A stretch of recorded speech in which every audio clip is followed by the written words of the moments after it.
కానీ అప్పుడు రాజులకు రాజుగా, ప్రభువులకు ప్రభువుగా ఆయన ఎలా రాబోతున్నాడనే విషయాలు మనం చూస్తూ ఉన్నాం. అలాగే ఆరవదిగా మనం చూసినట్లయితే ఆ యొక్క సాతాను యొక్క వాని యొక్క ఆ ఓటమి. ప్రకటన గ్రంథం 2 మాటలండి. క్రీస్తు విజయం, సాతాను ఓటమి. వాడు ఎలాగూ ఓడిపోబోతా ఉన్నాడో, వాడు ఆ మోసగించే వాడైనటువంటి వాడిని దేవుడు ఏం చేయబోతున్నాడో ఆ విషయాలు ఎంతో వివరంగా ప్రకటన గ్రంథంలో మనం చూస్తాం. చివరిగా 7వదిగా పరలోకం ఎలా ఉండబోతుంది, నరకం ఎలా ఉండబోతుంది, ఈ యొక్క రెండిటిని గురించినటువంటి వర్ణన, పరలోకానికి ఎవరు వెళ్తారు, నరకానికి ఎవరు వెళ్తారు అనేటువంటి విషయాలు మనము ఈ యొక్క పోయిన వారం మనము ధ్యానం చేసుకున్నాం. అయితే ఇంకా ఈ వారం కూడా మనం ప్రకటన గ్రంథం లోపలికి వెళ్ళట్లేదు. ప్రస్తుతానికి బయటే తిరుగుదాం. బయట తిరిగి దాని ముందు ఏరియల్ సర్వే చేద్దాం. ఏరియల్ సర్వే చేసి ఆ తర్వాత మనం లోపలికి వెళ్దాం. ఏరియల్ సర్వే చేస్తే మనకి దాని గురించినటువంటి బాగా అవగాహన వస్తుంది. అయితే ఈరోజు ప్రత్యేకంగా నేను చెప్పాలనుకున్నటువంటి అంశం ఏంటంటే, మనకి ఆదికాండం మొదటి పుస్తకం, అలాగే ప్రకటన గ్రంథం చివరి పుస్తకం. ఈ యొక్క ఆదికాండానికను ప్రకటన గ్రంథానికి ఉన్నటువంటి కొన్ని పోలికలు, లేకపోతే కొన్ని వ్యత్యాసాలు, కొన్ని మంచి విషయాలు, అలాగే కొన్ని ఈవిల్ థింగ్స్ లేకపోతే చెడ్డ విషయాలు ఏమేమి ఉన్నాయి అనేటువంటి ఈ వ్యత్యాసాలని మనము ధ్యానం చేసుకుందాం. దయచేసి అందరూ కూడా శ్రద్ధగా వినండి. ఇవి మనకి తెలిసినవే, కానీ నేను ఎందుకు చెప్తా ఉన్నానంటే, ఈ ప్రకటన గ్రంథాన్ని మనం చదవటానికి లేకపోతే వినటానికి మనలో ఒక ఆసక్తి కలగాలి. ఏంటంటే, నేను ఇంతకుముందు చెప్పాను కదా, చాలామంది ప్రకటన గ్రంథాన్ని చదవరు. ఎందుకు చదవరు? భయం. ఏం భయం? తెగులు,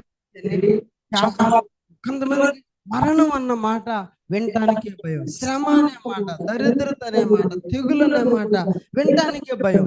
కానీ ప్రకటన గ్రంథంలో ఉన్నవన్నీ అవే. అయితే అవే ఉన్నాయంటే అవే కాదు, ఇంకా చాలా ఉన్నాయి. అయితే అవి ఎవరికి? ఎవరైతే మారు మనసు పొందకుండా, ప్రభువుని అంగీకరించకుండా ఇష్టానుసారంగా జీవిస్తూ ఉన్నారో, సాతానుని వెంబడించే వారుగా ఉన్నారో వారికే. కానీ యేసుక్రీస్తు నమ్మిన వారికి, సంఘానికి, పరిశుద్ధులకు అవి ఎలాంటివి?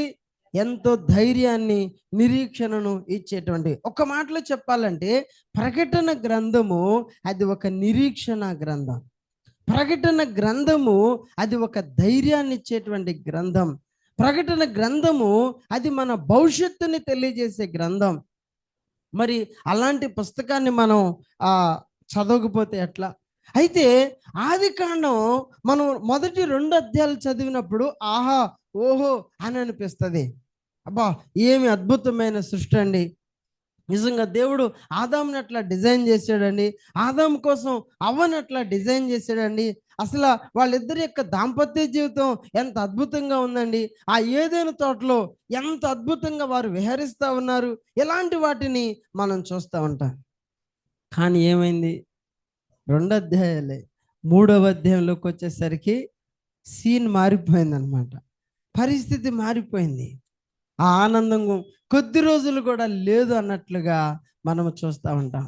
అయితే ఒక ఆయన బైబిల్ మొత్తాన్ని ఎట్లా, చాలా డివిజన్స్ మనం చూస్తాం, ఒక 2 భాగాలుగా ఎట్లా డివైడ్ చేయొచ్చు అంటే, బైబిల్ని ఆదామవ్వలు పాపము చేయనంత వరకు ఒక భాగం, తర్వాత పాపం చేసిన తర్వాత నుంచి ఇంకొక భాగం. అయితే ఈ యొక్క పాపం చేసిన తర్వాత వారు మొదటిగా ఏ స్థితిని కలిగి ఉన్నారో ఆ స్థితిలోనికి మరలా దేవుడు తీసుకురావటానికి ఆయన ప్రణాళిక అంతా కూడా ఆ ఆదికాండము 3వ అధ్యాయం తర్వాత నుంచి ఉన్నటువంటి విషయాలుగా మనం చూస్తూ ఉంటాం. అందుకే నేను మీకు ఆ 7 ఏజెస్ గురించి, 7 శకముల గురించి మీకు ఆల్రెడీ వివరించడం అనేది జరిగింది. అయితే ఈరోజు నేను ఆదికాండం, ప్రకటన గ్రంథం మధ్య ఉన్నటువంటి వ్యత్యాసాలు నేను చాలా త్వరగా చెప్పడానికి ప్రయత్నం చేస్తాను. ఎన్ని చెప్పబోతున్నాను చెప్తే మీరు ముందే దడుచుకుంటారు. అందుకని నేను ఎన్ని అనేది చెప్పను, కానీ మీరు వరుసగా వింటూ ఉండండి. రాసుకునే వాళ్ళు చక్కగా రాసుకోండి. నేను పోయిన వారం ఒక మాట చెప్పాను, గుర్తుందా? పెట్టుకున్నారు. మరి కొత్త నోట్స్ తెచ్చుకున్న వాళ్ళు చూపించండి. 1 2 3 మంచి నోట్స్ పెట్టుకోవాలి. ఎందుకంటే ఇవి చాలా ప్రాముఖ్యమైనటువంటి విషయాలు. కనీసం నెక్స్ట్ వీక్ కన్నా మీరు కొత్త నోట్స్ తెచ్చుకోవడానికి కొత్త డైరీ అయినా జస్ట్ ఒక 100 రూపాయలు లేకపోతే ఒక 150 అవుతుంది. మంచి నోట్స్ పెట్టుకోండి, మీరు రాసుకోండి. అవసరమైతే మీరు చదివేటప్పుడు కూడా దేవుడు మీకు బయలుపరిచిన విషయాలు కూడా మీరు యాడ్ చేసుకోవడానికి ప్రయత్నం చేయాలని కోరుతున్నాను. ఓకే, మొట్టమొదటిది ఆదికాండంలో ఏముంది, ప్రకటన గ్రంథంలో ఏముంది అనేటువంటి ఈ విషయాల్ని, ఈ పోలికల్ని ఒక్కొక్క దాన్ని మనం చూద్దాం.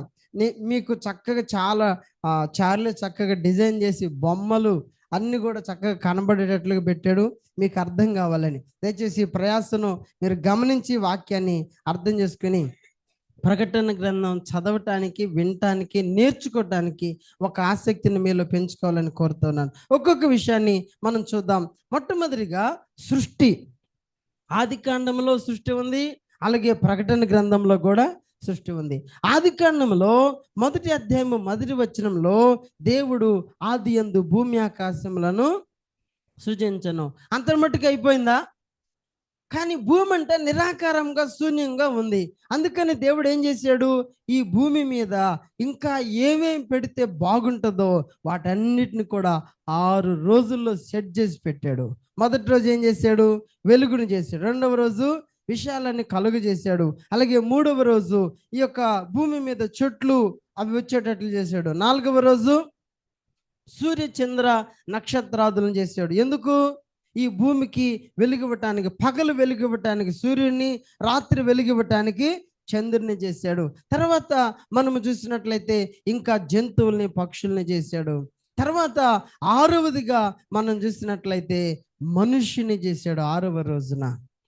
ఈ విధంగా అద్భుతమైనటువంటి సృష్టిని 6 రోజుల్లో దేవుడు ఎంత అద్భుతంగా డిజైన్ చేశాడో మనం చూస్తూ ఉన్నాం. ఒక్క మాటలో చెప్పాలంటే ఆదాము అవ్వలకి ఏం కావాలో కావలసిన వాటన్నిటిని కూడా దేవుడు ముందు సెట్ చేసి తర్వాత ఆదామును చేశాడు. తర్వాత ఆదాము కోసము అవ్వను దేవుడు సిద్ధం చేసినట్లుగా మనం చూస్తూ ఉన్నాం. నిజంగా అంటే ఇప్పుడు పెళ్లి చేసుకునే ముందు ఒక ప్లాన్ కలిగి ఉంటారా లేదా? పెళ్లి చేసుకోవాలని అనుకున్నప్పుడు ముందుగానే పెళ్లి చేసుకుంటే ఎక్కడ ఉండాలి, అమ్మాయిని ఎట్లా పోషించాలి, ఒక ప్లాన్ ఉంటుందా లేదా?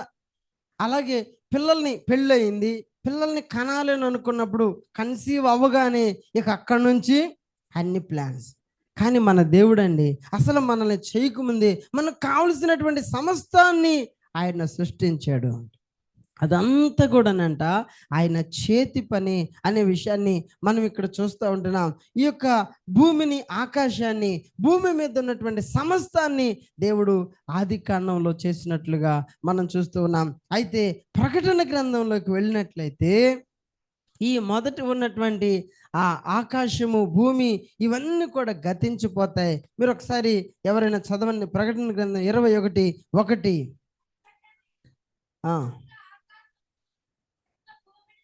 క్రొత్త ఆకాశం, క్రొత్త భూమిని చూచితిని. మొదటి ఆకాశము, మొదటి భూమి ఏమైపోయింది? గతించిపోయింది.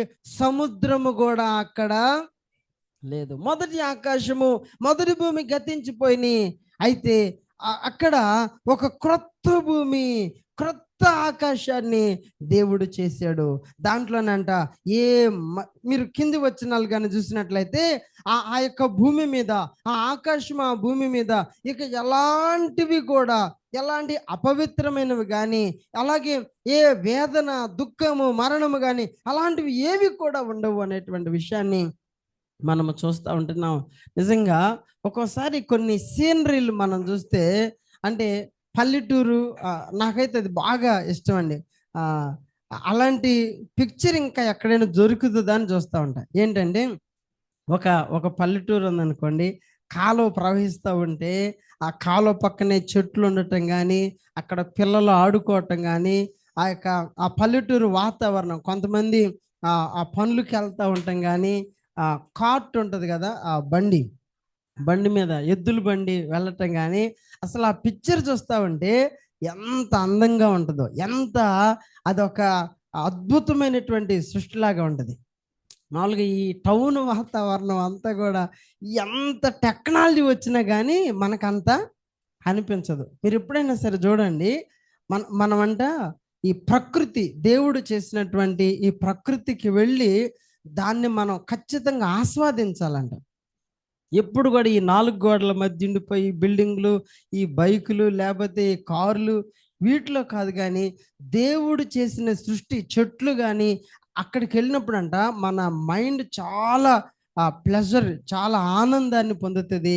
అది మానసికంగాను శారీరకంగాను అది మనకెంతో సంతోషం. కానీ ఏం చేద్దాం, అట్లాంటి వెళ్ళే బొమ్మల్లో చూసుకోవటం, నా చెప్పినట్టుగా సీనరీలో చూసుకోవటం తప్ప అలాంటి చోట్లకు వెళ్ళేటువంటి పరిస్థితులు మనం గమనించలేం. అయితే ఇక్కడ మీరు గమనించినట్లయితే దేవుడు అంట ఎక్కడికి ఆయన ఏ సృష్టిని చేస్తా ఉన్నాడు అంటే 6 రోజుల్లో చేసిన సృష్టి కంటే కొత్తదాన్ని, నేను పోయిన వారం కూడా చెప్పాను, మత్తయి సువార్త 25 అధ్యాయంలో లోకము పుట్టినది మొదలుకొని ఆయన అంట పరలోకాన్ని ఆయన ఆశీర్వదించబడినటువంటి తన బిడ్డలకు ఆయన సిద్ధము చేస్తూ ఉన్నాడు.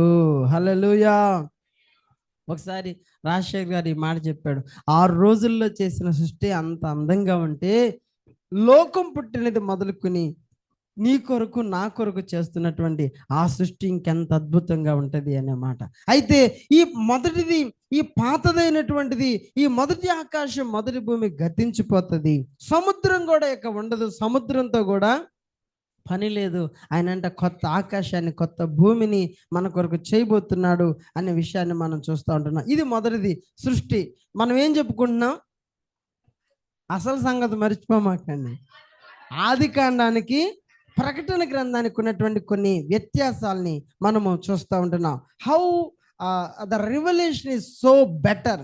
ప్రకటన గ్రంథంలో ఉన్న దానికంటే ఆది కాండంలో ఉన్న దానికంటే ప్రకటన గ్రంథంలో ఇంకా దేవుడు ఎలాగో బెటర్గా చేయబోతున్నాడు, బెటర్ విషయాలు, ఇంకా ద బెస్ట్ థింగ్స్ ఎలా ఉండబోతున్నాయి అనేటువంటి విషయాల్ని మనం చూస్తూ ఉంటున్నాం. అలాగే రెండవదిగా మనం చూద్దాము. రెండవదిగా ఆది కాండంలో ఉన్నటువంటిది ఏంటంటే, ఆది కాండంలో ఈ యొక్క ఆదాము అవ్వలను గురించి మనం చూసినప్పుడు వారు అక్కడ మొదటి వివాహాన్ని మనం చూస్తూ ఉంటున్నాం.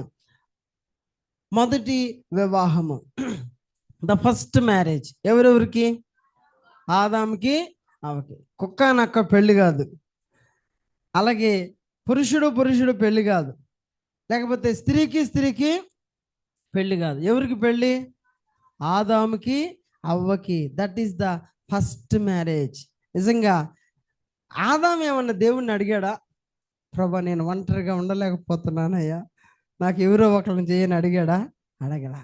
ఇక్కడ మీరు గమనిస్తే ఆదాముకున్న అవసరతను దేవుడే గుర్తించి ఆదాము కొరకు అవ్వను దేవుడు జత చేశాడు, సిద్ధం చేశాడు. ఆయన ఎముకలో నుంచి మరి ఒక ఎముకను తీసి ఒక స్త్రీగా చేసి ఆయన ముందు నిలబెట్టాడు. She is the perfect women.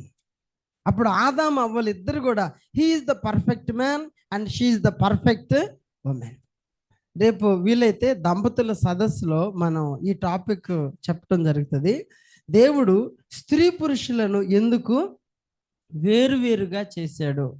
కొంతమంది అంటారు భర్తలే నేను చెప్పినట్టు చేయి, నాకులాగా ఉండు అని అంటారు. భార్య ఏమంటుందంటే కాదు, అసలు నువ్వు ఎప్పుడు నా మాట వినవు, అంతా నీ ఇష్టమే, నీ పెత్తనమే, నన్ను అర్థం చేసుకోవు అని అంటది.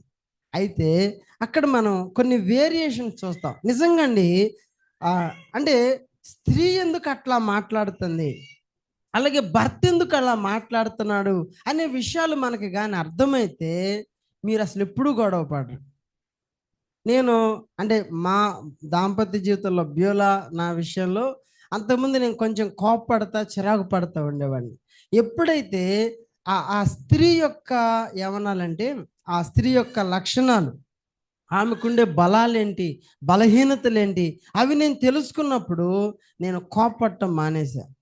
అంతకుముందు ఎట్లా ఉండేది అంటే, నేను తొందరగా, పురుషులు సహజంగా తొందరగా రెడీ అవుతారు, రెడీ అయిపోయి ఆడకెక్కి ఇక బండి మీద ఎక్కి కికి కికి కనిగొట్టేవాడిని. అంటే ఏంది, టైం అయిందిరా తొందరగా వచ్చాయి అని, ఎంతసేపు అమ్మ వచ్చేదని తిడతా ఉండేవాడిని. కానీ తర్వాత నేను ఆ వేరియేషన్ విన్నా. ఏంటి? స్త్రీలు ఇల్లు గదిరి తొందరగా రారు. ఎందుకు రారు? వాళ్ళకి ఇష్టం లేక కాదు. ఎందుకు రారు? మనం ఇల్లు కదిలి రావటం చాలా తేలిక. వాళ్ళు ఇల్లు కదిలి రావాలని అంటే ఇల్లంతా ముందు శుభ్రం చేసుకోవాలి. రెండోది, ఇంట్లో ఎవరైనా ముసలోళ్ళు తల్లిదండ్రులు ఉన్నారనుకోండి, వాళ్ళకి అన్నం పెట్టుకోవాలి, అది ప్రిపేర్ చేసి రావాలి. అలాగే పిల్లలు ఉన్నారనుకోండి, పిల్లలకు కావలసింది సిద్ధం చేసుకుని రావాలి. ఈ ప్రాసెస్లో వాళ్ళు రిలేషన్కి చాలా ఇంపార్టెన్స్ ఇస్తారు స్త్రీలు. అయితే వాళ్ళందుకని ఆ రిలేషన్ బట్టి తొందరగా కదిలి రారు. అంతేకాదు, ఆమెకు బయటికి వెళ్ళాలనుకోండి, ఆమెకంటూ కొన్ని ప్రిపరేషన్స్ అనేవి అవసరం. మగోళ్ళు ఎక్కడ పడితే అక్కడ వెళ్ళేటట్లుగా ఆడవాళ్ళు ఉండగలుగుతారా? ఉండరు. దానికి తగ్గట్టుగా అన్ని విధాలుగా ఉంటారు. నేను ఎప్పుడైతే అది అంటే మామూలుగా నీకు అది కూడా తెలియదు అని అంటే తెలియదు, మరి ఏం చేద్దాం. అయితే ఆ వేరియేషన్ నేను తెలుసుకున్న తర్వాత నేను అరిసి గోల పెట్టడం, ముందెళ్ళి కికి అని కొట్టడం ఆపేసుకుని ఆమె రెడీ అయిన తర్వాతే ఇక రెడీ అయింది ఓకే అనుకున్నప్పుడు కలిసి వెళ్ళటం ప్రారంభించాం. నేనేమంటానంటే, we must know the differences between A men and women. ఖచ్చితంగా ఈ వేరియేషన్ మనం తెలుసుకోవాలి. అయితే దేవుడు ఆదాము అవ్వని చేసినప్పుడు నిజంగా వాళ్ళ మధ్య దాంపత్య జీవితం ఎంత అద్భుతంగా ఉందో, ఎంతగా అసలు ఆయన ఆమెను చూడగానే ఒక పాట వచ్చేసింది అనమాట. ఏమని? నారి నారి నా ఎముకల్లో ఎముక, నా మాంసములో మాంసము, నువ్వు నా నుండి తీయబడ్డావు కాబట్టి నువ్వు నారి అనబడతావు. నిజంగా దేవుడు ఎంత అద్భుతమైనటువంటి designing. That is the first marriage. అయితే ఏమైంది? ఆ మ్యారేజ్ ఏమైంది? బ్రేక్ అయింది. ఎట్లా? పాపం ద్వారా. అంతకుముందు బాగానే ఉన్నారు. పాపం చేసిన తర్వాత ఏమైందంటే, ఇదిగో ఎందుకయ్యా ఆదాము ఆ పండు తిన్నావంటే, ఏమే నువ్వు ఇచ్చావుగా. మామూలుగా పెళ్ళయి బాగుంటే భార్య భర్తలు బాగానే ఉంటారండి. తేడా వస్తే మాత్రం మా నాన్న ఇట్లాంటి పనికి మాలిన దాన్ని తెచ్చి నాకు కట్టబట్టాడు. అప్పుడు తిడతారనమాట. అమ్మని, నాన్నని, పెళ్లి చేసిన పెద్దలు ఉంటారు చూసారా, ఆయన్ని. ఇంకొంచెం పైకి వెళ్ళారనుకోండి, పెళ్లి చేసిన పాస్టర్ గారిని, అందరినీ తిడతారు. బాగుంటే అసలు ఒక్కళ్ళు గుర్తురారు. పాస్టర్ గారు మీరు పెళ్లి చేశారు, మేము బాగున్నామని అన్న వాళ్ళు ఒక్కళ్ళు ఉంటారా? ఉండరు. కానీ తేడా వస్తే మాత్రం పెద్దల్ని తిడతారు, అందరినీ, వాళ్ళ తరపుల్ని వీళ్ళ తరపులు అందరినీ తిడతా ఉంటారు. ఒకసారి నాకు కూడా అట్లా గుర్తొచ్చింది, మా నాన్న చేశాడని. కానీ ఏం చేస్తాం? దేవుణ్ణి బట్టి అంతా యెహోవా ఈరని ఓర్చుకోవటం అనమాట. మీకు కూడా దేవుడు అలాంటి సహనాన్ని దయచేయను గాక. ఆమె. Okay, this is the first marriage. తర్వాత ప్రకటన గ్రంథంలో మనం చూస్తాము. ప్రకటన గ్రంథంలో ఇంకొక అద్భుతమైన, this is the first marriage అయితే that is the last marriage. ఇది ఆదాము అవ్వలకైతే అది ఎవరికి? గొర్రెపిల్లకు. గొర్రెపిల్ల అయినటువంటి యేసుక్రీస్తు వారికి, అలాగే సంఘానికి, వధువైనటువంటి సంఘానికి. ఈ మాటలు మనము ప్రకటన గ్రంథం 19:5-9, అలాగే 21:1-9 నేను చదివించను, కానీ అక్కడ మీరు చదివితే మీకు అర్థమవుతుంది. నిజంగా పోయినసారి కూడా మనం చెప్పుకున్నాము, ఆ గొర్రెపిల్ల వివాహ మహోత్సవము. దానికంట పిలువబడిన వారందరూ కూడా ధన్యులు అనేటువంటి మాట మనం చూస్తాం. ఎంత అద్భుతంగా, ఎంత ఘనంగా ఆ వివాహము జరగబోతా ఉంది అనేటువంటి. Of course it is a metaphoric language, అది ఒక పోలిక. కానీ దేవుడు అలాంటి విషయాన్ని, దేవుడంట ఆయనే తన ప్రజలతో ఆయన కాపురం ఉంటాడనేటువంటి మాట మనం చూస్తూ ఉంటాము. ఈ పెళ్లిలో గొడవలు ఉన్నాయి. ఈ పెళ్లిలో ఒకళ్ళ మీద ఒకళ్ళ సాడీలు చెప్పుకునేది ఉంది. కానీ ఆ పెళ్లిలో అలాంటివేమి కూడా యుగ యుగాలు కూడా నిజంగా అంటే ఒక మంచి భార్యాభర్తలు ఎలా కలిసి ఉంటారో అలాగే సంఘము క్రీస్తుతో అలాగూ ఉండబోతుంది అనే విషయాన్ని మనం రెండవదిగా చూస్తూ ఉంటున్నాం. మూడవదిగా మనం త్వరగా ముందుకు వెళ్దాం. మూడవదిగా మనం చూసినట్లయితే ఆదికాండంలో ప్రకటన గ్రంథానికి ఉన్నటువంటి వేరియేషన్. ఈ మూడవదిగా యేసుక్రీస్తుని గురించినటువంటి ఒక వాగ్దానము ఆదికాండంలో చేయబడింది. మీ అందరికీ తెలుసు అనుకున్నాను. ఆ రెఫరెన్స్ ఏంటి? ఆదికాండం 3వ అధ్యాయము 15వ వచనం ఏముంది అక్కడ? సర్పము, ఏ సర్పమైతే అవ్వని మోసం చేసిందో ఆ సర్పాన్ని గురించి ఏమంటాడంటే, నీ సంతానానికి స్త్రీ సంతానానికి నేను వైరం కలుగజేస్తాను, అది నిన్ను తల మీద, అంటే ఆయన అని ఉంటుంది, ఆయన నిన్ను తల మీద కొట్టును, నీవు దాన్ని మడుమ మీద కొట్టుదువు అని ఇక్కడ క్రీస్తుని గురించినటువంటి ఒక వాగ్దానం. మీరు గమనించండి, ఎప్పుడైతే వాళ్ళు ఆ ప్రణాళికలో నుంచి, ఆ దేవుని చిత్తంలో నుంచి తప్పిపోయారో వెంటనే అసలు దేవుడు చూడండి ముందెలా సిద్ధపరిచాడు, ముందు ఆదామవ్వలకు కావలసినవి ఏమి సిద్ధపరిచాడో, అలాగే వాళ్ళు ఎప్పుడైతే పాపం చేశారో వెంటనే దేవుడికి నిరాశ చెంది వదిలేసేసాడు వాళ్ళని. మీ సావు అంటాను వదిలేలా, వెంటనే మళ్ళా క్రీస్తుని గుర్చినటువంటి ప్రణాళిక. ప్రియమైన దేవుని పిల్లరా, దేవుడండి ఆయన జగత్తు పునాది వేయబడక మునిపే ఈ కార్యాలన్నీ కూడా ఇలా జరుగుతాయని ఆయన ఎరిగి ఉన్నవాడుగా ఉన్నాడు. అందుకే వెంటనే ఆయన క్రీస్తుని గురించినటువంటి వాగ్దానం ఆయన చెప్పటం అనేటువంటి జరిగింది. మీరు కానీ అక్కడ ఇమేజ్ చూడండి, ఆ యొక్క సర్పాన్ని ఆయన తల మీద చితక దొక్కుతాడు అనేటువంటి దాన్ని మనం చూస్తాం. అయితే అది ఆయనను మడమ మీద కొడుతుంది, అది సిలువలో జరిగేటువంటి కార్యం. అయితే this is the promise, but how it was fulfilled, అది ఎలా నెరవేర్చబడుతుంది అని కానీ మనం చూసినట్లయితే, ఆ సర్పము, అలాగే అది ఆ ఘట సర్పం అని కానీ, లేకపోతే ఆది సర్పం అని కానీ, లేకపోతే ఆ యొక్క అబద్ధ ప్రవక్తగా చెప్పబడినటువంటి వాళ్ళని తీసుకెళ్లి నరకములో ఆయన ఎలా వేయబోతూ ఉన్నాడు అనేటువంటిది ఆల్రెడీ ఇంతకుముందు మనం చెప్పుకున్నాం. ప్రకటన గ్రంథము 20వ అధ్యాయము 10వ వచనంలో ఆ మాట చూస్తాం. వారిని మోసపరిచిన అపవాది అగ్ని గంధకములు గల గుండములో పడవేయబడును, అచ్చట క్రూరముగును అబద్ధ ప్రవక్తి ఉన్నారు, వారు యుగయుగములు రాత్రింబగళ్ళు బాధింపబడతారు. నిజంగా ఇక్కడ కొన్ని విషయాలు మనం కానీ చూసినట్లయితే, ఆ ప్రవచనం యొక్క నెరవేర్పు, ఆ యేసుక్రీస్తు వారు ఎలాగూ వస్తాడు, ఎలాగూ ఆ సాతానుని అంతమొందిస్తాడు అనేటువంటి విషయాల్ని మనం అక్కడ చూడగలుగుతూ ఉంటున్నాం. ఇది ప్రకటన గ్రంథాన్ని గురించి ఆ యొక్క యేసుక్రీస్తు వారి యొక్క వాగ్దానము ఎలా నెరవేర్చబడి, ఆయన స్త్రీ యందు పుట్టి, ఈ మాట అందుకే ఆయన కన్యకకు జన్మించినట్లుగా మనం చూస్తాం. అలాగే ఆ సర్పమును దాని బలాన్ని ఎలాగో ఆయన విరిచివేసాడు అనేటువంటి, బలము లేకుండా చేశాడు అనేటువంటి విషయాల్ని మనం చూస్తూ ఉంటున్నాం. అలాగే 4వదిగా మనం చూసినట్లయితే ఇదే ఆదికాండము లో అలాగే ప్రకటన గ్రంథంలో ఉన్న ఒక ప్రత్యేకమైన విషయం 4వదిగా ఏంటంటే జీవవృక్షం. వాస్తవంగా ఆదికాండం యొక్క ఏదైనా తోటలో దేవుడు జీవవృక్షాన్ని పెట్టాడు. అయితే వీళ్ళు ఆ జీవవృక్షాన్ని తిన్నారా?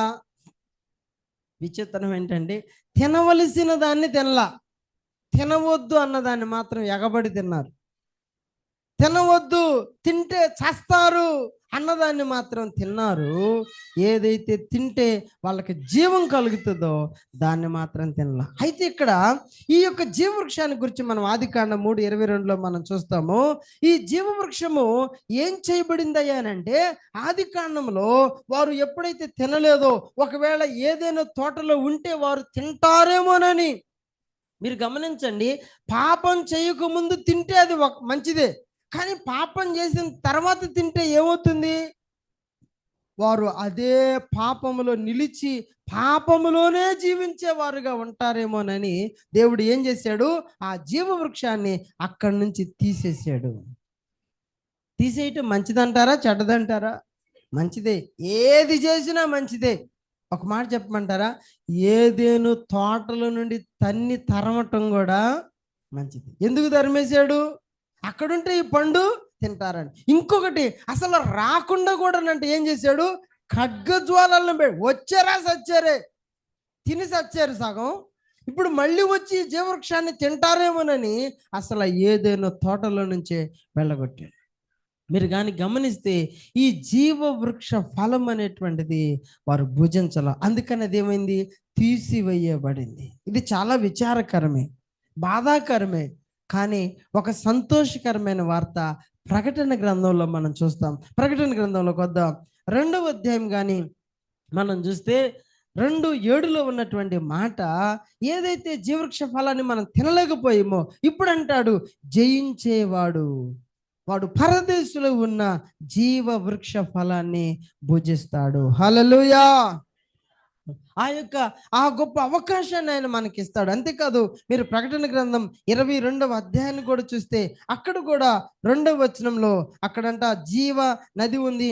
దానికి మనము జీవ వృక్షాన్ని మనము చూస్తూ ఉంటాం. దానికంట 12 నెలలకు 12 కాపులు, దాని ఆకులు కూడా జనులను స్వస్థపరచడానికి అది ఉపయోగపడుతుంది అనేటువంటి మాట మనం చూస్తాం. ప్రియమైన దేవుని బిడ్డలారా, ఈ యొక్క జీవవృక్షము ఆది కాండంలో తీసివేయబడింది తినకుండా. ఎందుకంటే తింటే పాపములోనే ఉంటారని. దేవుని ఉద్దేశం ఏంటి తెలుసా? వాళ్ళు అలాగే పాపంలో ఉండటం దేవుని చిత్తం కాదు. వాళ్ళు చనిపోయి మరలా తిరిగి బ్రతికి నిత్యము జీవించేవారుగా ఉండాలని దేవుని యొక్క ప్రణాళిక అన్నది. ఇది 4వది. 5వదిగా మనము చూసినట్లయితే, 5వదిగా మరి ఈ యొక్క ప్రకటన గ్రంథం ఆది కాండం వ్యత్యాసాలు మనం చూసినట్లయితే, ఆది కాండము 3వ అధ్యాయంలో సాతాను యొక్క ప్రవేశాన్ని, వాడు చేసిన మోసాన్ని మనము చూడగలుగుతాం. అంటే సాతాను ఎంట్రన్స్ ఏదేను తోటలకి. అసలు ఈ సాతాను మొదటిగా ఎక్కడున్నాడు? అప్పుడే వచ్చాడా? పుట్టాడా? అసలు మొదటిగా వాడు ఆ పరలోకంలో ఉన్నాడు, దేవుని దగ్గర ఉన్నాడు. మనం యెషయా గ్రంథం 14వ అధ్యాయం చదివితే అక్కడ వాడు అంటే గర్వించాడు. ఏమని గర్వించాడు? నేను దేవునితో నన్ను నేను సమానునిగా చేసుకుంటాను, ఆ సభా పర్వతం మీదకి ఎక్కుతాను అని వాడు గర్విస్తే, వాడిని అక్కడి నుంచి ఒక తోపు దోసేసరికి కింద పడ్డాడు, నరకబడ్డాడు, పడద్రోయబడ్డాడు అనే మాటలు మనం చూస్తాం. అయితే ఇప్పుడు సాతానుడికి ఒకటి గుర్తుపెట్టుకోండి, సాతాను దేవుణ్ణి ఏమైనా చేయగలడా? వాడికి ఆ శక్తి సామర్థ్యాలు ఉన్నాయా? లేవు. అయితే వాడు ఏం చేస్తాడు? దేవుణ్ణి ఏం చేయలేడు. దేవుణ్ణి చేయలేక దేవుని సృష్టిని, ఇంకా చెప్పాలంటే అసలు మీరు గమనించండి, వాడు ఏ జంతువుల జోలికన్నా చెట్ల జోలికన్నా వెళ్ళినట్టుందా? వెళ్ళలా. వాడు టార్గెట్ ఏంటి తెలుసా? దేవుని సృష్టి అయిన మనిషి. ఎందుకని మనిషిని వాడు అంత టార్గెట్ చేశాడు? ఈ మనిషి దేవుని పోలికలో ఉన్నాడు కాబట్టి. వాడు కోపం ఏంటి తెలుసా?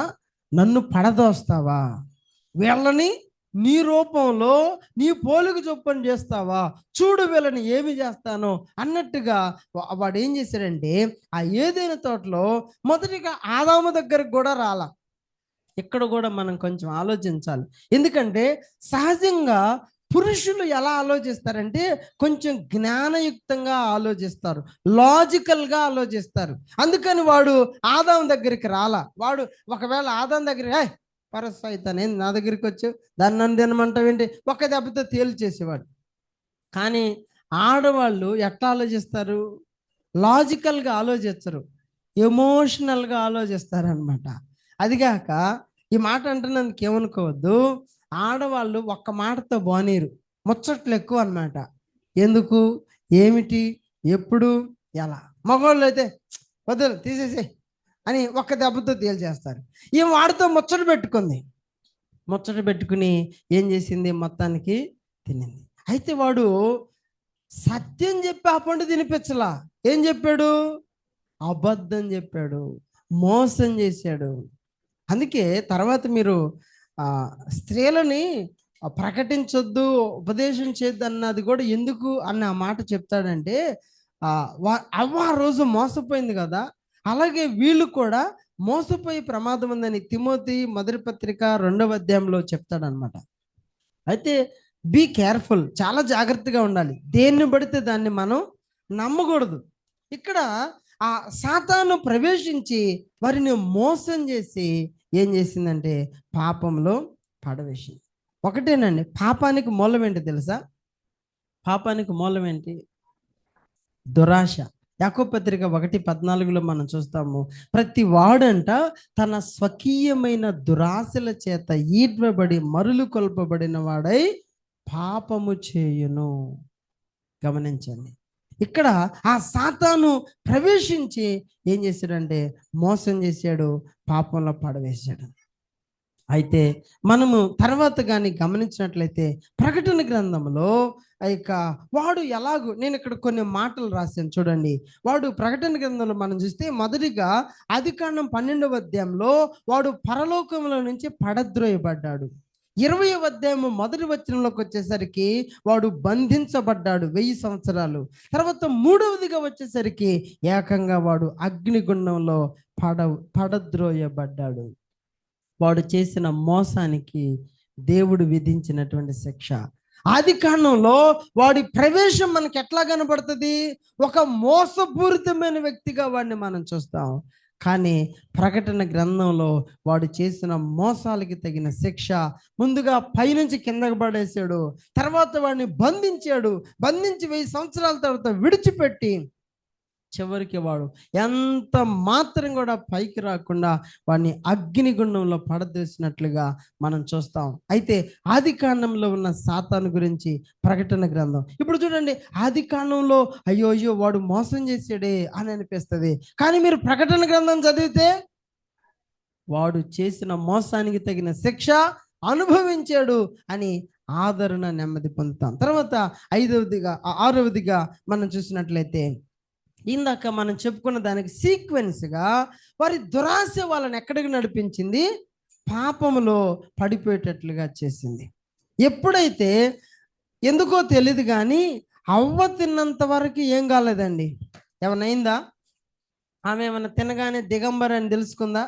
తెలుసుకోవాలా. తిని కొన్ని పళ్ళు తెచ్చి వాళ్ళ ఆయనకు కూడా ఇచ్చింది. నేను తిన్నాను, నువ్వు కూడా తిను అని. అయితే మొత్తానికి ఆయన కూడా తిన్న తర్వాత అప్పుడంట ఇద్దరి కళ్ళు తెరవబడ్డాయి. Remember that every man you are the head of the family. దయచేసి పురుషులు గమనించండి. మీరు దేవుడు మిమ్మల్ని శిరస్సుగా పెట్టారు. మీరు ఎప్పుడైతే తప్పు చేస్తారో, మీరు ఎప్పుడైతే పాపం చేస్తారో total family will be destroy. కుటుంబం అంతా కూడా పతనావస్థలోనికి వెళ్తుంది. పిల్లలు తప్పు చేస్తే వదిలేయచ్చు, లేకపోతే ఒక స్త్రీ తప్పు చేస్తే వదిలేయచ్చు. కానీ మీరు మాత్రం దేవుడు మిమ్మల్ని శిరస్సుగా పెట్టాడు, దేవుడు మిమ్మల్ని అధికారిగా పెట్టాడు. మీరు చాలా జాగ్రత్తగా ఉండాలి.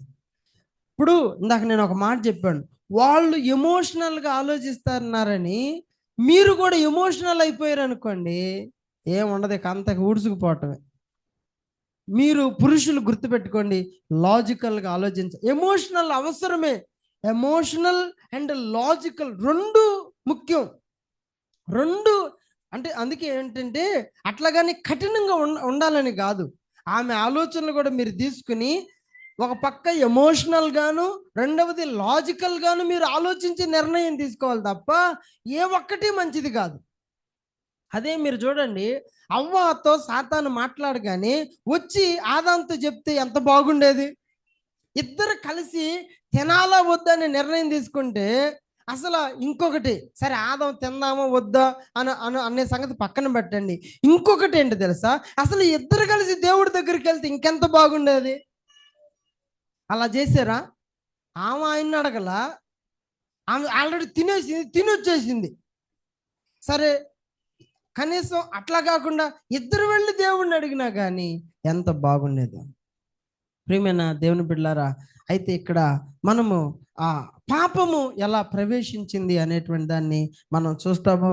అయితే ఆజ్ఞను అతిక్రమించడం ద్వారా ఆ యొక్క పాపం ప్రవేశించింది. మీరు గుర్తుపెట్టుకోండి, ఒకే ఒక ఆజ్ఞ అప్పుడు, ఇప్పుడు ఆ ఆజ్ఞ ఒక్క ఆజ్ఞను అతిక్రమించిన దాన్ని బట్టి ఇప్పుడు ఎన్ని ఆజ్ఞలు, అది చేయకూడదు, ఇది చేయకూడదు, అది తినకూడదు, ఇది తినకూడదు, అక్కడికి వెళ్ళకూడదు, ఇక్కడికి వెళ్ళకూడదు, ఎన్ని ఆజ్ఞలు వచ్చి పడ్డాయి.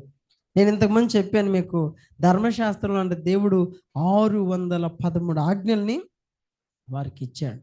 అయితే ఇప్పుడు మనము ఎన్నిటినో మనం చూస్తూ ఉంటాం, అది పాపము ప్రవేశించింది. అయితే ప్రకటన గ్రంథంలోకి వచ్చేసరికి ఆ పాపం అలా కొనసాగుతూ ఉంది. ఆ పాపానికి దేవుడంట ఒక గొప్ప విరుగుడుగా ఆయన ఇవ్వబోతున్నాడు. అయితే ప్రకటన గ్రంథంలో ఏముందో తెలుసా? ఈ వాక్యం మాత్రం చదవండి. ప్రకటన 21:22 త్వరగా. 21:22 ఉమ్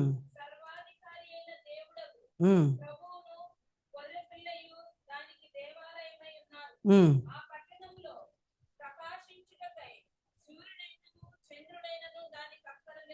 ఉమ్.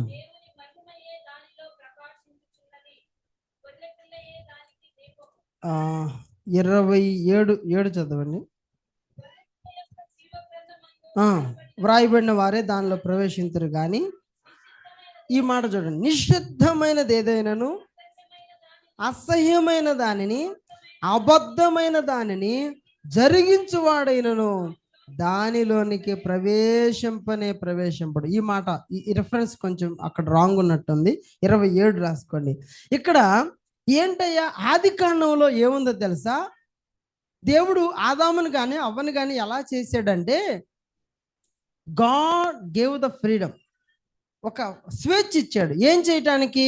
పండు తినటానికి స్వేచ్ఛ ఉంది, తినకపోవటానికి స్వేచ్ఛ ఉంది. అయితే ఆదాము అవ్వలు ఏం కోరుకున్నారు? ఇటువైపే మగ్గు చూశారు. దానికి కారణం ఏంటి? దురాశ. దేవుడైపోదాం అనుకున్నామంట.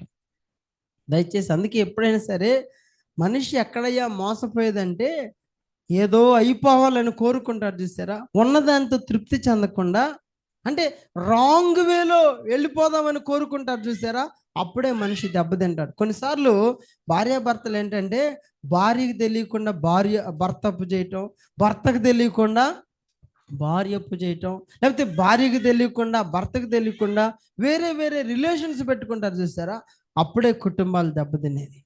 నిజంగా ఆదాము అవ్వల్లో అదే మనం చూస్తాం.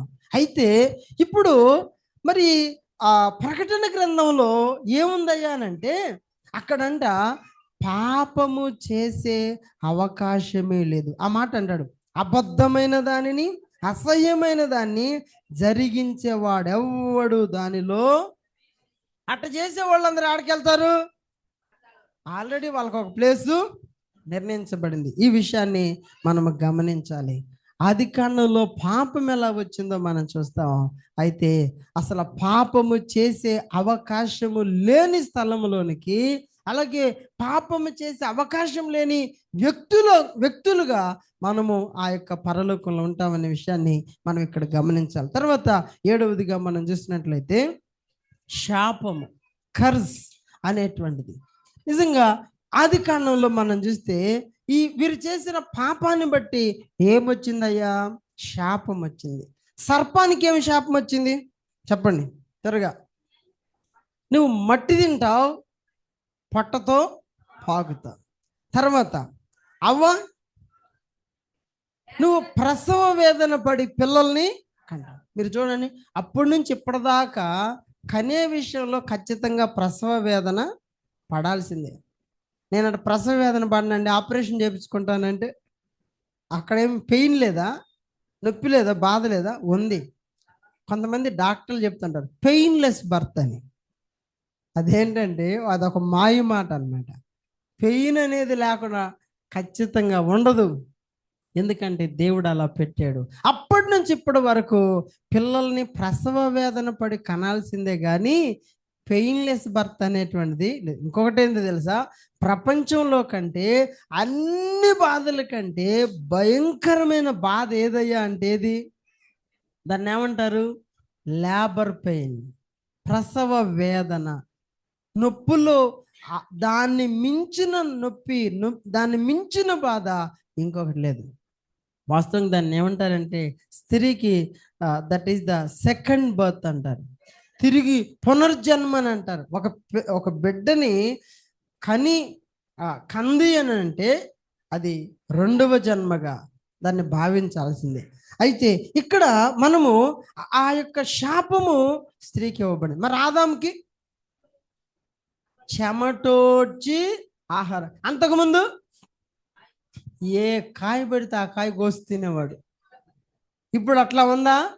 లేదు. ప్రతి దానికి ఆ ఏదైనా తోటలో అలాంటి ఫెసిలిటీ ఉంది. ఇప్పుడు కూడా చెట్లు చావలంటే తిరిగి నేను ఆకులు కాయలు తింటానంటే కడుపు నిండిద్దా? అప్పుడు కడుపు నిండేదేమో, ఇప్పుడు కడుపు నిండదు. మీరు చూడండి, ఎన్ని కాయలు తిన్నా కానీ కడుపు నిండిద్దా? లేదండి. ఒక్క ముద్దన్న అన్నము తినాల్సిందే. మా షైనికి కొంచెం ఈ 2-3 రోజులు మధ్యాహ్నం ఇద్దనకూడదు అంటే అసలు ఆ పిల్లకి ఆకలి పెరిగిపోతుంది అనమాట. నేను ఎప్పుడు తినాలి, చికెన్ ఎప్పుడు తినాలి, అది ఎప్పుడు తినాలని. మామూలుగా అంతకుముందు మేము బతిమలాడేవాళ్ళు, మా తినమ్మ ఇది తినమ్మంటే మాత్రం వద్దు, నేను ఫ్రూట్ తిన్నాను, ఇంక ఈ పూట భోజనం. అంటే మనిషి ఆకులు కాయలు తింటే బ్రతికటం కాదు, ఖచ్చితంగా చెమటోడ్చి, ఆ మాట ఉంటుందండి అసలు, చెమటోడ్చి కష్టపడి నేలను సేద్యం చేసి పంట పండించి తినాలి. అది తింటేనే నీ ఆకలి తీరిద్ది. ఒక్కొక్కరికి ఒక్కొక్కటి అనమాట. రోగిష్టి సరే ఆ మాట అంటున్నందుకు, రోగంతో చేసేది ఏం లేదు, తప్పదు కాబట్టి. అయినా వాళ్ళకి ఇష్టమే, తినాలని ఇష్టమే. పాపం షుగర్ ఉన్న వాళ్ళకి వాళ్ళ ముందు స్వీట్లు ఇవన్నీ పెట్టామంటే పాపం గుండె తరుక్కుపోతా ఉంటుంది. ఏం చేస్తామయ్యా, నోరు కట్టేసారని. That is the curse, that is because of the curse. చెమటోడ్చి మరి కష్టపడి పనిచేయాల్సిన అవసరత ఉంది అనేటువంటి విషయాన్ని మనం అక్కడ చూస్తూ ఉంటున్నాం. అయితే ఇది దేన్ని బట్టి వచ్చింది శాపము? ఇంకొకటి, సర్పాన్నట్లా శపించాడు, అవ్వనట్లా శపించాడు, కానీ ఆదాముని ఎందుకో ఆయనను శపించలా, ఆయనను బట్టి ఈ నేల శపించింది. ఎందుకు? వాస్తవంగా దేవుడు ఆదాముని భూమి మీద ఏం చేశాడు తెలుసా? ఒక రాజుగా చేశాడు. ఈ భూమిని నువ్వు ఏలయ్యా అని చెప్పాడు. ఏం చేశాడు? ఏలలా.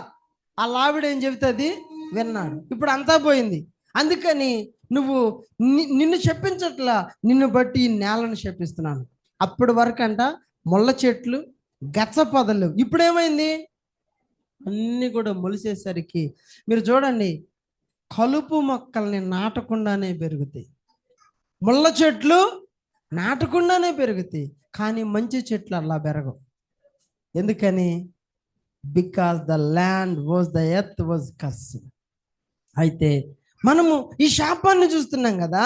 మనం ప్రకటన గ్రంథంలోకి వెళ్తే అక్కడే ఉందో చూడండి. ప్రకటన గ్రంథము 21వ అధ్యాయము 3వ వచనం మనం చూద్దాం. 21:3. 4 చదవండి. తుడిచివేయను,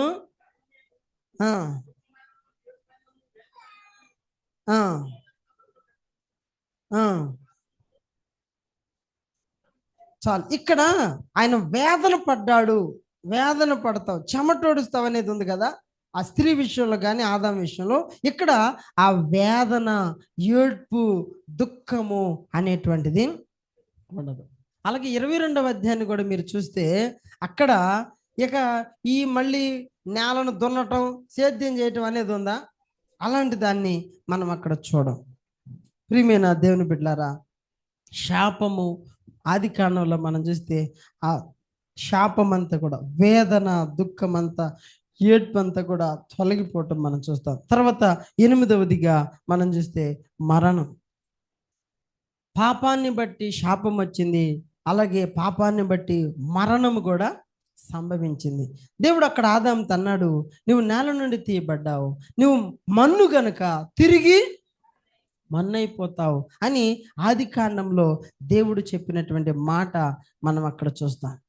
కానీ మీరు ప్రకటన గ్రంథంలోకి వచ్చినట్లయితే ఇందాక మనం చదువుకున్న ఆ వాక్య భాగంలోనే అక్కడ మరణము ఇక ఉండదు. ఆ మాట చూసారా? ఏముండదంట అక్కడ, చావు ఉండదు ఇక. అందరికి కూడా అదే మాట, నిత్య జీవము, నిత్య జీవము అనేటువంటి మాట.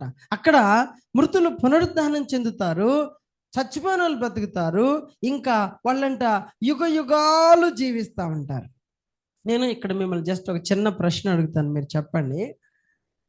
ప్రకటన గ్రంథంలో జీవ లేకపోతే జీవము అని వచ్చేవి ఏమేమండి చెప్పండి త్వరగా. ఒకటి జీవ గ్రంథం, జీవ కిరీటం, జీవ వృక్షం, జీవ జలం. జీవ గ్రంథం చెప్పారుగా. నిత్య జీవం, జీవ వృక్షం, ఆ వృక్షానికి ఉండే ఫలాలే జీవవృక్ష ఫలాలు. చూసారా? మనం అక్కడేం చూసాము? మరణాన్ని చూసాము. కానీ ఈ ప్రకటన గ్రంథంలో ఏం చూస్తున్నాం? జీవవృక్షం. మళ్ళీ ఒకసారి గుర్తు చేసుకుందామా? జీవవృక్షము, జీవవృక్ష ఫలాలు, ఇంకా జీవ గ్రంథము, జీవ కిరీటము, ఇంకా జీవ జలము, అలాగే నిత్య జీవము. ఇవన్నీ కూడా ప్రకటన గ్రంథము. అది నిజంగా జీవాన్ని అనుగ్రహించే గ్రంథం, మరణాన్ని కొట్టివేసి. అందుకే రెండవ మరణము వలన జయించే వారికంటే ఏ హాని ఉండదు. మరి ఎవరికి ఉంటుంది? జయించలేక ఓడిపోయి పాపంలో పడిపోతారు చూసారా, వాళ్ళకు మాత్రము అది మనం చూస్తాం. నిజంగా ఆది కాండంలో మరణ ప్రవేశము, మరణం ఎలా వచ్చింది, ఎందుకు వచ్చిందో మనం చూస్తాం. ప్రకటన గ్రంథంలో మరణం ఉండదు, ఇక జీవమే ఉంటుంది అనే విషయాన్ని మనం చూస్తూ ఉంటున్నాం. తర్వాత 9వదిగా మనం చూస్తే ఈ ఈ ఈ ద సీక్వెన్సెస్ ఆఫ్ సిన్, పాపం వలన వచ్చేయన్నీ ఇవేనండి. మనము ఆది కాండంలో భాషలు ఏర్పడటం చూస్తాం. ఎక్కడ? 11వ అధ్యాయంలో బాబేలు గోపురం దగ్గర దేవుడే భాషలు తారుమారు చేస్తాడు. ఎందుకు తారుమారు చేస్తాడో మీ అందరికీ తెలుసు. భాషలను బట్టి ఏమైనాయి? దేశాలు వచ్చినాయి. మనము 10వ అధ్యాయంలో చూస్తాం. 11వ అధ్యాయంలో భాషలు ఎందుకు వచ్చినాయి చెప్తాడు. 10వ అధ్యాయంలో భాషలను బట్టి దేశాలు ఎలా వచ్చినాయి, ఆ నోవాహు సంతతిలో నుంచి అందరూ కూడా ఎలా విడిపోయారు. కొంతమంది అంట యూరోప్కి వెళ్ళారు, కొంతమంది ఆఫ్రికాకి వెళ్ళారు, కొంతమంది ఏషియాలో ఉన్నారు. ప్రాముఖ్యంగా ఆ 3 ఖండాల్లో వారు ఎలా విస్తరించారో చెప్తారు. భాషలు ఏం చేసినాయి? వాళ్ళని ఏం చేసినాయి చెప్పండి? విడగొట్టినాయి. జాతులుగా, దేశాలుగా. మేబీ పోయినసారి ఏమో మనం చెప్పుకున్నట్టున్నాం. పెలేగు అనేటువంటి ఆయన కాలంలోనంట దేశాలు ఏర్పడ్డాయని 10:25 ఆది కాండంలో మనం చూస్తాం. అయితే ప్రకటన గ్రంథంలో విచిత్రం ఏం తెలుసా? భాషలు మాట్లాడేవాళ్ళు. మీరు ఒకసారి ఈ వచనం చూడండి, ప్రకటన గ్రంథము 7వ అధ్యాయము. అక్కడికంట ఒక పెద్ద సమూహం రాబోతా ఉంది. వాళ్ళు ఎవరో తెలుసా? 9వ వచనం. అటు తర్వాత నేను ఇదిగో ప్రతి జనములో నుండి, ప్రతి వంశంలో నుండి, ప్రజల్లో నుండి, ఆయా భాషలు మాట్లాడే వాళ్ళ నుండి వచ్చి ఎవడు లెక్కింపజాలని ఒక గొప్ప సమూహము కనబడును. వారు తెల్లని వస్త్రాలు ధరించుకుని, ఖర్జూర మట్టలు చేతబట్టుకుని, సింహాసనం ఎదుట గొర్రె పిల్ల ఎదుట నిలబడి ఏమంటున్నారు?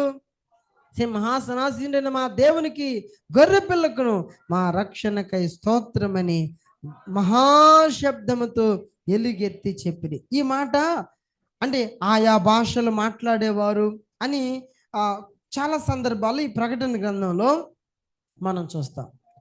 ఆది కాండంలో ఈ వాళ్ళు ప్రజలు జాతులుగా విడిపోవటం అనేటువంటిది మనకి కనబడుతుంది. దేశాలుగా, వంశాలుగా, జాతులుగా, భాషలను బట్టి వారు విడిపోయారు. ప్రాంతాల వారీగా విడిపోయారు, సాంప్రదాయాలను బట్టి విడిపోయారు. కానీ పరలోకం ఏం చేస్తుందో తెలుసా? వాళ్ళందరిని కూడా ఏకం చేస్తూ ఉన్నది. అందరూ కూడా కలిసి, అందరూ ఒకే భాష మాట్లాడతారా? లేకపోతే అపోస్తుల కార్యాల్లో జరిగింది చూసారా 2వ అధ్యాయంలో, మీరు ఏ భాష మాట్లాడినా నాకు అర్థం అవటం, నేనే భాష మాట్లాడినా దాన్ని ఏమంటారు? ఇంటర్లీనియరా ఏదో ఉంటుంది మామూలుగా గూగుల్లో కానీ, లేకపోతే ఇప్పుడు ఏమైందంటే మీరు ఏ భాష మాట్లాడి, ఇప్పుడు నేను ఇంగ్లీష్ మాట్లాడుతున్నాను, మీకు అర్థం కావట్లేదు, మీకు తెలుగు వచ్చు అనుకోండి, తెలుగులో అక్షరాలు పడతాయి అక్కడ. మామూలుగా కొన్ని వీడియోస్లో మనం చూస్తూ ఉంటాం. ఏమంటారు దాన్ని? Sub titles. అవేంటంటే అప్పుడు మీకు అర్థమైపోయింది. నేను మాట్లాడేది మీకు అర్థం కాకపోయినా నా భావం ఏంటో మీకు తెలిసిపోయింది. రేపు పరలోకంలో ఏమో అందరికి ఒకే భాష ఉంటుంది ఏమో, అది I cannot confirm it. But కానీ అందరం కూడా ఒకే పాట పాడతామంట, అందరం ఒకే దేవుడిని ఆరాధిస్తాం. అంతేకాదు, నువ్వు మాట్లాడేది నేను మాట్లాడేది నువ్వు అర్థం చేసుకోగలుగుతావు. ఎక్కడ? పరలోకంలో. దేవుడు అలాంటి గొప్ప అనుభవంలోనికి మనల్ని నడిపించబోతున్నాడు. ఆది కాండంలో వాళ్ళ గర్వం, వాళ్ళ అతిశయాన్ని బట్టి దేవుడు వాళ్ళని వెడగొట్టాడు, వాళ్ళని చెదరగొట్టాడు. కానీ ఇప్పుడు ఏం చేస్తున్నాడంటే, రేపు మనం చూస్తాం కదా, ఇప్పుడు మనకి ఈ ఫాతిమాపురంలో సంఘం ఉందండి, ఇంకొకటి అమెరికాలో, ఇంకొకటి చైనాలో, ఇంకొకటి రష్యాలో ఉంది. రేపు పరలోకంలో ఎవరెవరు ఉండేది?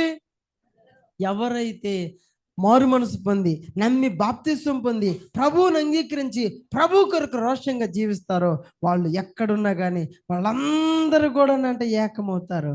అక్కడ భాషల భేదం ఉంటుందా? ప్రాంతీయ భేదం ఉంటుందా? కుల గొడవలు ఉంటాయా? అసలు కులము, మతము, ప్రాంతీయ ఏ భేదాలు ఉండవు. అందరం కూడానంట ఒకే దేవుణ్ణి మనం ఆరాధించగలుగుతాం. దేవుడు అలాంటి అనుభవంలోనికి మనల్ని నడిపించబోతున్నాడు. చివరిది ఈ ఒక్కటి చెప్పి నేను వాక్యాన్ని ముగిస్తాను. 10వదిగా మనం చూస్తే ఈ యొక్క ఆదికాండంలో ఉన్నటువంటి విషయం ఏంటంటే, దేవుడు మొట్టమొదటిగా ఆదికాండం 1:26లో మనిషిని ఎలా చేశాడు చెప్పండి? ఎట్లా? తన స్వరూపం, తన పోలిక చొప్పున చేశాడు. నిజంగా ఎంత అద్భుతం! దేవుడు అంట ఆదామును చూసినప్పుడు అచ్చం తనను చూసుకున్నట్టుగా ఉందంట. అలా స్థితిలో ఆ మాట మళ్ళీ మళ్ళీ మనకి చాలా సందర్భాల్లో కనబడుతుంది. కానీ ఆదాము ఏం చేశాడు? పాపం చేసిన దాన్ని బట్టి దాన్ని పోగొట్టుకున్నాడు. చూడండి, ఆ దేవుని స్వభావాన్ని, దేవుని గుణగణాలు పోగొట్టుకున్నాడు. అందుకే కొన్నిసార్లు మనుషుల్ని జంతువులతో పోల్చి మాట్లాడటం జరిగింది. ఎవరిని ఒకరిని చెప్పండి. హేరోదుతో అంటాడు, యేసుక్రీస్తు వారు అంటాడు, ఆ నక్కతో ఎలాగూ చెప్పండి. హేరోదు నక్క అంటే ఏంటి దాని అర్థం? నక్క లాంటి జిత్తులు మారివాడని. కొంతమందిని తోడేళ్లతో పోల్చాడు, అబద్ధ బోధకులు, అబద్ధ ప్రవక్తల్ని. అంటే మనిషి స్వభావాన్ని, దేవుని పోలికను కోల్పోయి ఏమైందంటే ఒక జంతువుల్లాగా, పందుల్లాగా, కుక్కల్లాగా మారిపోయారు. అయితే మనిషి అంటే కోల్పోయినటువంటి ఆ స్వరూపాన్ని, ఇంకొకటి సావాసాన్ని కూడా కోల్పోయాడు. అంతకుముందు ఏం జరిగేది? ఆదికాండం 3వ అధ్యాయంలో ఆయన చల్లపోటు వచ్చి వాళ్ళతో మాట్లాడేవాడు, సహవాసం చేసేవాడు. కానీ ఇప్పుడు అంతా పోయింది. అసలు నువ్వు నా ఇంట్లో ఉండటానికి వీల్లేదు అన్నట్టుగా ఏదైనా తోటలో నుంచి తరిమేశాడు. ఆయన స్వభావాన్ని కోల్పోయాడు. అయితే ఇప్పుడేం జరుగుతుందో తెలుసా? ప్రకటన గ్రంథంలోకి వస్తే ఆయనంట మనతో ఉంటాడు, మనతో సహవాసం చేస్తాడు. ఏదైనా తోటలో నుంచి వెళ్ళగొట్టాడు. ప్రకటన 2:7లో చూస్తే పరదేశులోకి ఆహ్వానాన్ని పలుకుతా ఉన్నాడు. జయించేవాడిని పరదేశులోకి తీసుకొస్తాడు. అంతేకాకుండా మనం చూసినట్లయితే అక్కడంట 21:3లో మనం చూస్తాం. ఇందాక మనం చదవబోయారు ఏంటంటే, వారంట దేవునితోనంట కాపురం ఉంటారు. ఎన్ని రోజులు? యుగ యుగాలు వారు ఆయన ప్రజలై ఉంటారు. దేవుడు తానే వారు దేవుడై ఉండి వారికి తోడై ఉంటాడు యుగ యుగాలు. యేసు ఒక మాట ఉంటుంది, సదాకాలము వారు ఆయనతో ఉందరు. ప్రేమ దేవుని బిడ్డలారా, ఆదికాండంలో క్రీస్తు స్వరూపాన్ని కోల్పోయాము, కానీ ప్రకటన గ్రంథంలో ఆ స్వరూపాన్ని పొందుకుంటాం. 1 యోహాను పత్రిక 3వ అధ్యాయంలో మనం ఆ మాట చెప్పుకున్నాం. యేసుక్రీస్తు వారు ప్రత్యక్షమైనప్పుడు అంట మనం అందరం కూడా, ఆ మాట గుర్తుందా? ఆయనను పోలి ఉంటాము అని. ఆయన పోలిక మరలా మనలోకి వచ్చేస్తుంది, ఆయన స్వభావం మనలోకి వచ్చేస్తుంది. ఇంకొక మాటలో చెప్పాలంటే మనమందరం కూడా చిన్న యేసుక్రీస్తులాగా ఉంటాం. అంతేకాదు ఆయనతోనంట మనము యుగ యుగాలు ఉంటాం. అంతకుముందు నా సన్నిధిలో ఉండటానికి వీల్లేదు అని వెళ్ళగొట్టినటువంటి ఆయన ఇప్పుడంట మనతోనంట సహవాసం చేస్తాడు. యుగ యుగాలు సహవాసం చేస్తాడు. ఎంత గొప్ప ధన్యత ఆయన మనకి ఇవ్వబోతున్నాడు. మీకు అర్థమైందా? ఆదికాండంలో వాట్ వి లాస్ట్, ప్రకటన గ్రంథంలో దట్ ఈజ్ వి గెయిన్. ఆదికాండంలో మనం ఏదైతే పోగొట్టుకున్నామో దాన్ని మరలా తిరిగి పొందుకున్నాం. ఏ శాపము, ఏ పాపము, ఏ రోగము, ఏ సిగ్గు, ఏ భయాన్ని మనం కలిగి ఉన్నామో ప్రకటన గ్రంథంలో దాని నుంచి సంపూర్ణమైన విడుదల మనం పొందుకున్నాం. కాబట్టి మనము ఈ ప్రకటన గ్రంథాన్ని ధ్యానం చేస్తా ఉన్నప్పుడు మనకెంతో ధైర్యము, నిరీక్షణ మనకి కలుగుతుంది. దేవుడు అటువంటి కృప మనందరికీ దయచేయను గాక. ఆమేన్. ప్రార్థన చేసుకుందాం. అందరికి కూడా దయచేసి తలలు వంచి ప్రభు సన్నిధిలో చిన్న ప్రార్థన చేద్దాం. ప్రకటన గ్రంథం యొక్క ప్రాముఖ్యతను మనం వింటూ ఉన్నాం. ఆదికాండానికి ప్రకటన గ్రంథంకు ఉన్నటువంటి వ్యత్యాసాలను మనం చూస్తున్నాం. ప్రియమైన దేవుని బిడ్డలారా, అట్లాగని ఆదికాండం చెడ్డదని కాదు నేను చెప్పేది. అన్నిటికీ ప్రారంభాల గ్రంథంగా ఉంటాయి. That is the beginning. అయితే the ending is the revolution. ప్రకటన గ్రంథం గొప్ప ముగింపుగా మనం చూస్తూ ఉంటున్నాం. ప్రియమైన దేవుని బిడ్డలారా, నీ పాపము నుంచి, ఈ మాట గుర్తుపెట్టుకోండి, నీ పాపము నుంచి, నీ శాపము నుంచి, మరణము నుంచి, రోగము నుంచి దేవుడు నిన్ను విడిపించాలంటే, ఇదిగో ప్రకటన గ్రంథంలో ఎవరైతే పరిశుద్ధులని చెప్పబడుతున్నారో, ఎవరైతే గొర్రె పిల్ల రక్తంలో తమ వస్త్రాలు ఉదుక్కుని తెలుపు చేసుకున్నారు అని చెప్పబడుతున్నారు, ఎవరైతే జయించేవారని చెప్పబడుతున్నారో ఆ వారిలో మనం ఉందాం. అందరం కూడా ప్రార్థన చేద్దాం. అందరం ప్రార్థన చేద్దాం. దేవా, నన్ను సిద్ధపరచయ్యా, ఆ నిత్య జీవం కొరకు నన్ను సిద్ధపరచండి, ఆ జీవ కిరీటం కొరకు నన్ను సిద్ధపరచండి, మరణము లేని, వేదన లేని, దుఃఖము లేని ఆ రాజ్యం కోసం నన్ను సిద్ధపరచండి, ఆ భయంకరమైన నరకము నుండి, రెండవ మరణము నుండి ప్రభువా, అగ్ని గుండము నుండి నన్ను తప్పించు ప్రభువా అని ప్రార్థన చేద్దాం. అందరం కూడా ప్రార్థన చేద్దాం. యేసయ్యా, నా హృదయ స్పందన నీవే కదా, యేసయ్యా, నా హృదయ స్పందన నీవే కదా, విశ్వమంత నీ నామము ఘననీయము, విశ్వమంత నీ నామము ఘననీయము, యేసయ్యా, నా హృదయ స్పందన నీవే కదా,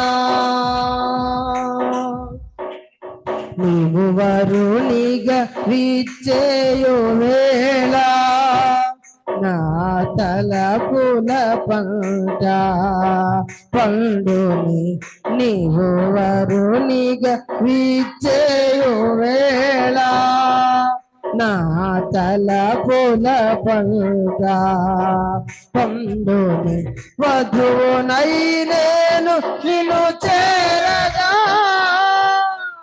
యుగ యుగాలు నన్నేలు కొందువలే, వధువునై నేను పాడదాం,